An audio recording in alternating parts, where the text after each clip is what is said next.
কারণ জাতীয় ঐক্য যদি নষ্ট হয় তাহলে কিন্তু ভারতের জন্য সুযোগ, আওয়ামী লেসপেন্সারদের জন্য সুযোগ। ওরা চায় আমাদেরকে ফেল করিয়ে দিতে। ভারতের যে মেশিনারিজ, ইন্টেলিজেন্স সোর্স, এরা অনেক দিক থেকে বাংলাদেশকে আক্রমণ করে বাংলাদেশের এই বর্তমান সরকারকে আন্ডারমাইন করার সব রকম চেষ্টা করবে। এখানে অর্থনীতির শুধু 12টা বেজেছে তা না, এখানে আইন শৃঙ্খলা বাহিনী মেনটেন করার জন্য লোক নাই, এখানে ইন্টেলিজেন্স নাই, এখানে অফিসগুলোতে আওয়ামী লেসপেন্সারে ভরা, সব জায়গাতেই তো আওয়ামী লীগের লোক। এটা জেনেই আমাকে পেটের ভিতর আমার ছুরি আছে, এটা জেনেই আমাকে চলতে হবে। শেখ হাসিনা চেয়েছে বাংলাদেশ ভারতের উপর নির্ভরশীল হয়ে যাক। কেন? শেখ হাসিনা ওয়াজ ট্রেইন ফর 6 years। প্রণব বাবু তো তার কাকা বাবু।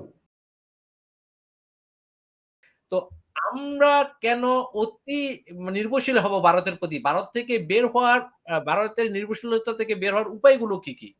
প্রথমত আপনাকে বুঝতে হবে এই বৈষম্য বিরোধী ছাত্র এরা কারা। জি জি। ওরা বর্তমান একটা ইউনূস সাহেবের একটা অন্তর্বর্তীকালীন গভর্নমেন্ট ফর্ম হওয়ার পরে এরা হয়ে গেছে একটা pressure group, nothing else. Pressure group কেন? এই যে আনসাররা যখন গিয়ে গন্ডগোল মানে ওই যে শাটডাউন করে দিতে চাইলো কি বলে সচিবালয়, তখন পুলিশ যায় না, আর্মি যায় না, কেউ যায় না, তারপর সচিবালয় থেকে লোকজন বেরোচ্ছে না, শেষ পর্যন্ত স্টুডেন্টরা গেল, জিনিসটা প্রবলেম সলভ হলো। এই রিক্সা লীগ যখন এগুলো করতেছে তখন এই ছাত্ররা গিয়েই, আসলে ব্যাপারটা হয়েছে কি, যেই অবস্থায় দেশটাকে রেখে গেছে সেখানে তো নাথিং ইজ ফাংশনিং প্রপারলি। এখানে অর্থনীতির শুধু 12টা বেজেছে তা না, এখানে আইন শৃঙ্খলা বাহিনী মেনটেন করার জন্য লোক নাই, এখানে ইন্টেলিজেন্স নাই, এখানে অফিসগুলোতে আওয়ামী লেসপেন্সারে ভরা। এই যে ব্যারিস্টার সাহেব যেটা বললেন যে সব জায়গাতেই তো আওয়ামী লীগের লোক। তাহলে এটা জেনেই আমাকে পেটের ভিতর আমার ছুরি আছে, এটা জেনেই আমাকে চলতে হবে, এবং সেইভাবেই এই গভর্নমেন্ট চলছে। এবং তারপর দেখেন আমাদের প্রবলেম হচ্ছে আল্লাহ যে রাজনৈতিক রিয়েলিটি অ্যান্ড গ্রাউন্ড রিয়েলিটি একই না। রাজনীতিবিদ যখন বলে যে নির্বাচন এখনই দরকার, গ্রাউন্ড রিয়েলিটি কিন্তু আসলে তা না। তাহলে উনি কেন বলছেন? বিকজ উনি রাজনীতিবিদ। তাহলে তো ওনার রাজনীতি থাকে না উনি যদি এটা না বলেন। আসলে ব্যাপারটা এরকম। ভারতের ব্যাপারে যে কথাটা সেটা হচ্ছে শেখ হাসিনা চেয়েছে বাংলাদেশ ভারতের উপর নির্ভরশীল হয়ে যাক। কেন? শেখ হাসিনা ওয়াজ ট্রেইন ফর 6 years। প্রণব বাবু তো তার কাকা বাবু। সুতরাং সে ওখান থেকে আসার পরে তার একটাই কাজ, সেটা হলো যত রকম বেনিফিট ভারতকে দেওয়া, বাংলাদেশের বিডিআরকে বিজিবে মানিয়ে নাক মানে কি বলবো শিং নোক সব কেটে এদেরকে অথর্ব বানায় ফেলা, আর এখানকার সবকিছুকে ভারতের সাপ্রেশনের আন্ডারে নিয়ে আসা।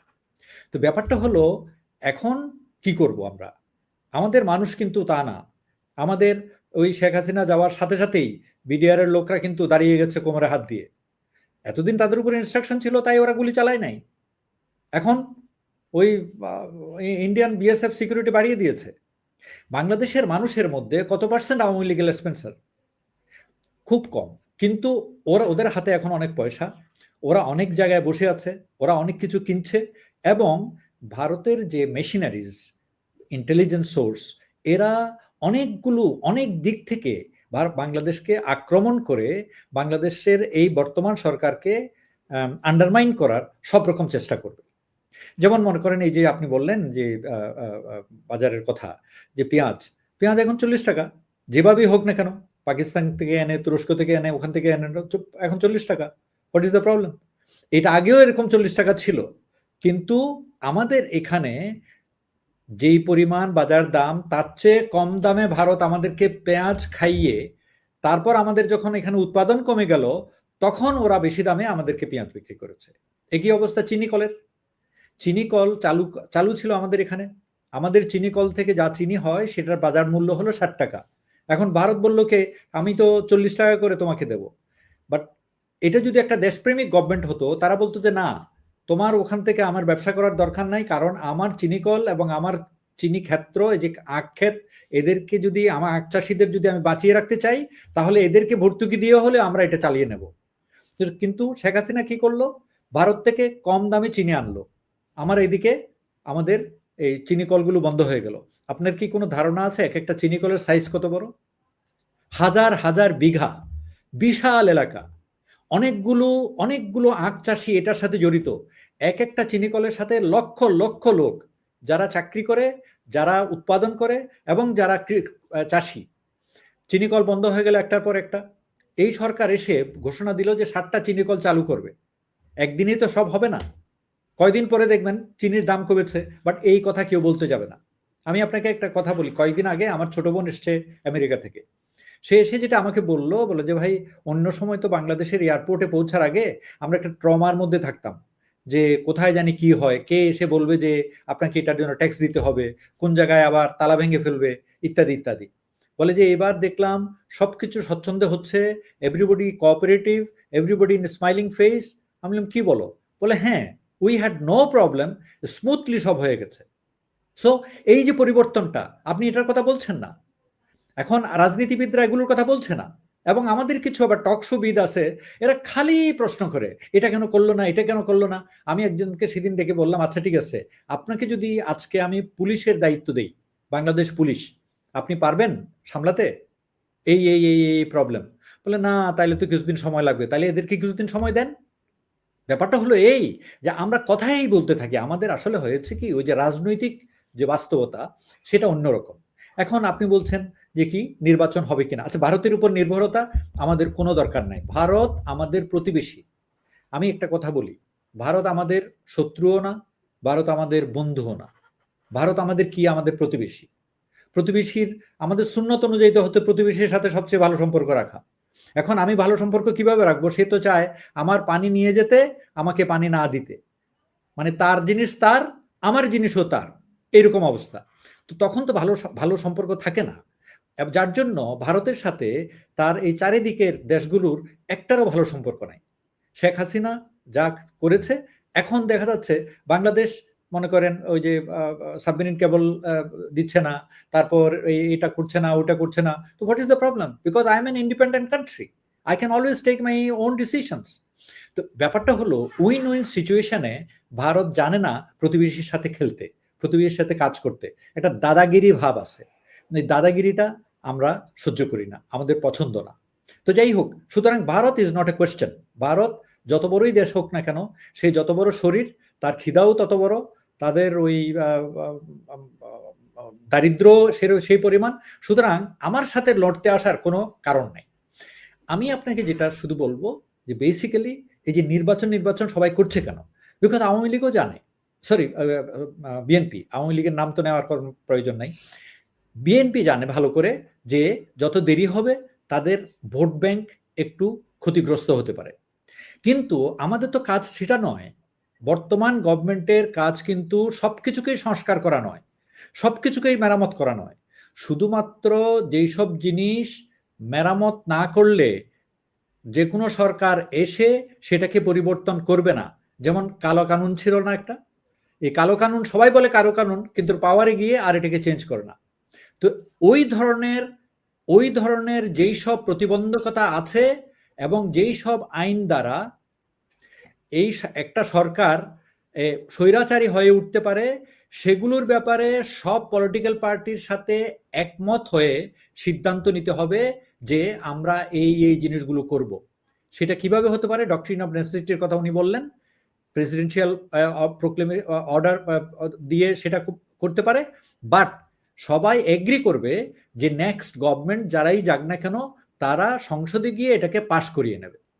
আমি আগেও বলেছি এই কথা, আবার রিপিট করি। ব্যাপারটা হলো এই যে যারা রাজনৈতিক দল আছে তাদেরকে যদি রাজি করানো না যায়, বা তারা যদি রাজি না হয়, রাজি হতে ইচ্ছা না করে, তাহলে কিন্তু এই সরকার কোনো সিদ্ধান্ত নিতে পারবে না। সিদ্ধান্ত নিলেও কোনো লাভ হবে না। সিদ্ধান্ত নিল, ইলেকশন দিল, সবাই ইলেকশনের পরে যেই দল সংসদে যাবে, তারা 5 মিনিটের হা না ভোটের মাধ্যমে আপনি যা সিদ্ধান্ত নিয়েছেন সব বাতিল করে দেবে। আপনি কি করবেন?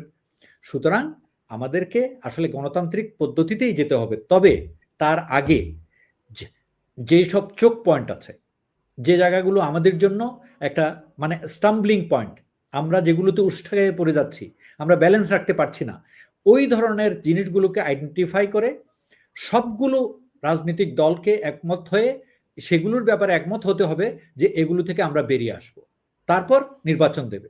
আচ্ছা, নির্বাচন যদি দিতে বলে এক্ষুনি নির্বাচন দিতে পারবে না। এই যে ভোটার তালিকা ঠিক করতে তো কমপক্ষে 6 মাস লাগবে, কিন্তু রাজনীতিবিদরা যখন কথা বলে তখন বলে না আগামী মাসেই দিয়ে দেন, এই 3 মাসের মধ্যেই দিয়ে দেন, এই 6 মাসের মধ্যেই দিয়ে দেন, কালকে ঘুম থেকে উঠেই যেন শুনি যে নির্বাচন দিয়ে দিচ্ছে। কারণটা হলো ওদের রিয়েলিটি তো অন্যরকম। ওদের কর্মীরা তাই বলে, ওদের নেতারা তাই বলে, ওদের জনগণ তাই বলে যে তাড়াতাড়ি করেন না কেন, ইলেকশন তো নাইলে তো অন্য পার্টি ইয়ে হয়ে যাচ্ছে। আপনি দেখবেন কি ধরনের নষ্টামি শুরু হয়ে গেছে রাজনৈতিক অঙ্গনে। পলিটিক্যাল পার্টিগুলো চাচ্ছে প্রধান যে দুইটা দল আছে বর্তমানে, এই বিপ্লব উত্তর যে প্রধান দুইটা দল, একটা হলো বিএনপি, একটা হচ্ছে জামাত, খামাকা এদের মধ্যে এই কতগুলো উত্তেজনার পয়েন্ট এনে একটা প্রতিযোগিতার সৃষ্টি করে, অথচ এই ধরনের কথা কিছুই বলে নাই। ইদানিং দেখছি যে ছাত্রদল নেতারা ছাত্র শিবিরের এই যে রোকন সম্মেলন সম্পর্কে মন্তব্য করতেছে। I mean these are absolutely unwanted, এবং এগুলো কি মানুষ বুঝে না? তো এগুলো আসলে করানো হয় বিকজ একটা জিনিস খেয়াল রাখবেন, বাংলাদেশের প্রত্যেকটা ইনস্টিটিউশনে, প্রত্যেকটা জায়গায় ভারতের গুপ্তচর আছে। এই গুপ্তচরের মধ্যে কিছু আছে ইনজেক্টেড, কিছু আছে ওদের, কিছু আছে মোটিভেটেড, কিছু আছে পেইড। সো আমরা গুপ্তচর সম্পর্কে সচেতন হতে হবে। এই যে আমি আপনাকে আজকে এই কথাগুলো বলছি, কদিন আগে বলতে পারি নাই, তারপরও আপনি কি জানেন যে আমি আসলে কোথায় বিক্রি হয়ে বসে আছি? আমি এই যে আপনি এখন এখানে টক শো শুনলে দেখবেন অনেকেই খুব সুন্দর সুন্দর কথা বলতেছে, কিন্তু বাট একটা পর্যায়ে গিয়ে এমন কথা বলে যেটা একেবারেই আওয়ামী লীগের বয়ান। আওয়ামী লীগ যা বলতো ঠিক ওই কথাটাই বলে। যেমন, না উনি কি করেছেন, ওনার কি অধিকার আছে এখন পাওয়ারে থাকার, কার কথা বলে? ডক্টর ইউনূসের কথা। আশ্চর্য ব্যাপার, যখন রাষ্ট্রটা কোনো সরকার ছিল না 7 দিনের জন্য, তখন ওনারা কোথায় ছিলেন? তারপর ওনারা এখন ওই ছাত্রদেরকে গালিগালাজ, তোমরা ছাত্র কিছু বুঝো না। আরে ভাই, ওরা কিছু বুঝে না ভালো কথা, কিন্তু ওদেরকে তো সম্মতির মধ্যে রাখতে হবে। ওরা যদি এই প্রোক্লেমেশনের জন্য এই শহীদ মিনারে না যেত, আপনারা কথা শুনতেন? ওরা বলেছে, শুনেছেন? সুতরাং প্রেশার গ্রুপ হিসাবে ছাত্ররা কাজ করবে, এবং এই যে অত্যন্ত প্রুডেন্ট একটা ডিসিশন নিয়েছে গভর্নমেন্ট যে ঠিক আছে আমরাই করব সংশোধন, এই যে প্রোক্লেমেশন আমরাই ডিক্লেয়ার দেব, কিন্তু কি দেব সেটার ব্যাপারে আমরা রাজনৈতিক দলগুলোকেও একত্রিত করে আমরা যেন সম্মত হয় সেই চেষ্টা করব। এখন দরকার হলো রাজনৈতিক দলগুলো যেন ভারতীয় এজেন্ডার দ্বারা প্রভাবিত হয়ে এই জিনিসটাকে নষ্ট না করে। কারণ জাতীয় ঐক্য যদি নষ্ট হয় তাহলে কিন্তু ভারতের জন্য সুযোগ, আওয়ামী লেসপেন্সারদের জন্য সুযোগ, ওরা চায় আমাদেরকে ফেল করিয়ে দিতে। আমরা যদি ফেল হয়ে যাই তাহলে কিন্তু আর কোনো উপায় নাই, পেছনে সাগর। যেই ওই তারিক বিন জিয়াদ যেভাবে নৌকা পুড়িয়ে দিয়েছিল, আমাদের পেছনে কিন্তু আসলে ফিরে যাওয়ার কোনো নৌকা নাই। সুতরাং আমাদেরকে নৌকা মানে আমাদের সাগরে ডুবে মরতে হবে। সুতরাং সামনের দিকেই যেতে হবে। যদি এই গভর্নমেন্টের মধ্যে অনেক দুর্বলতা থাকে, অনেক ক্ষতিকর জিনিস থাকে, এমনকি যদি মনে করি যে এখানে কিছু গুপ্তচরও আছে, ভারতীয় এজেন্ট আছে, তারপরেও শুধু বিরোধিতা না করে পরামর্শ দিতে হবে, সামনে এগিয়ে নিয়ে যেতে হবে, এবং যেখানে দেখা যাচ্ছে সংশোধন করা যাচ্ছে না, ওরা কথা শুনছে না, তখন এই ছাত্ররা যে প্রেশার তৈরি করেছে, এই ধরনের প্রেশার তৈরি করে তাদেরকে কথা শোনার জন্য বাধ্য করতে হবে। ধন্যবাদ আপনাকে।